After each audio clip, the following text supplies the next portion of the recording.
ಎಲ್ರಿಗೂ ನಮಸ್ಕಾರ.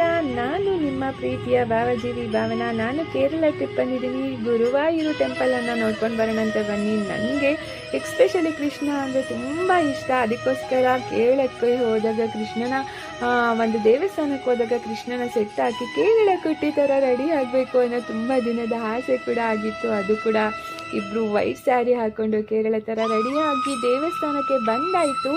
ದೇವಸ್ಥಾನ ಅಂತೂ ತುಂಬಾ ಚೆನ್ನಾಗಿದೆ. ತ್ರಿಶೂರ್ ಜಿಲ್ಲೆಯಲ್ಲಿರುವಂತಹ ಕೇರಳದ ಸುಪ್ರಸಿದ್ಧವಾದ ದೇವಸ್ಥಾನ. 5000 ವರ್ಷಕ್ಕೂ ಹಳೆಯದಾದ ಇತಿಹಾಸವನ್ನು ಹೊಂದಿರುವಂತಹ ದೇವಸ್ಥಾನ.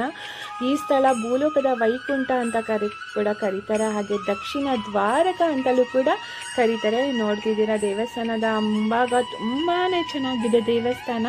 ಒಳಗಡೆ ಫೋಟೋ ವಿಡಿಯೋ ಯಾವುದು ಅಲೌಡ್ ಇಲ್ಲ. ಫೋನ್ನ ಲಾಕರಲ್ಲಿ ಇಟ್ಟು ಹೋಗಬೇಕಾಗತ್ತೆ. ಹಾಗೆ ಕೇರಳದಲ್ಲಿ ತುಂಬಾ ಫೇಮಸ್ ಅಂದರೆ ಲಾಟ್ರಿ ಟಿಕೆಟು. ಅದು ಎಲ್ಲೋದ್ರು ರೋಡಲ್ಲೂ ಕೂಡ ಲಾಟ್ರಿ ಟಿಕೆಟ್ನ ಮಾರೋದನ್ನ ನಾವು ಕಾಣ್ಬೋದು.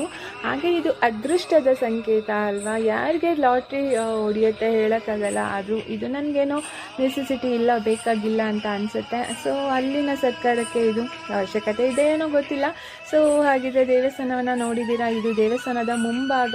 ಇಲ್ಲಿ 1000 ರೂಪಾಯಿ ಕೊಟ್ಟರೆ ಒಂದು ಟಿಕೆಟಲ್ಲಿ ಬೇಗ ಹೋಗ್ಬೋದು ಅಂತ ಹೇಳ್ತಾರೆ. ಬಟ್ ನಮಗೆ ಕ್ಯೂನಲ್ಲೇ 45 ಮಿನಿಟ್ಸಲ್ಲಿ ದರ್ಶನ ಆಯಿತು. ಹಾಗೆ ತುಂಬಾ ಚೆನ್ನಾಗಿದೆ. ಹಾಗೆ ಸೀನಿಯರ್ ಸಿಟಿಸನ್ ಕೂಡ ಬೇರೆ ಕ್ಯೂ ಇರುತ್ತೆ, ಖಂಡಿತ ಯೂಸ್ ಮಾಡ್ಕೊಳ್ಳಿ.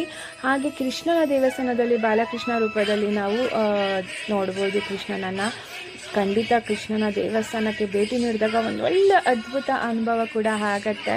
ತುಂಬಾ ಚೆನ್ನಾಗಿದೆ ದೇವಸ್ಥಾನ. ಹೊರಗಡೆ ಅದೃಷ್ಟವನ್ನು ನಾವೀಗ ನೋಡ್ತಿದ್ದೀವಿ. ಖಂಡಿತ ಕೃಷ್ಣನ ದೇವಸ್ಥಾನದಲ್ಲಿ ಏನೋ ಒಂಥರ ಮಿರಾಕಲ್ ನಡೀತು ಅಂತ ಮನಸ್ಸಿಗೆ ಅನಿಸುತ್ತೆ. ಯಾಕೆಂದರೆ ಕೃಷ್ಣನನ್ನು ನಂಬಿದವರಿಗೆ ಮಾತ್ರ ಆ ಕೆಲವೊಂದು ಅನುಭವಗಳು ಆಗಿರುತ್ತೆ. ನೆಕ್ಸ್ಟ್ ವಿಡಿಯೋದಲ್ಲಿ ಸಿಗ್ತೀನಿ. Thank you so much. Bye bye.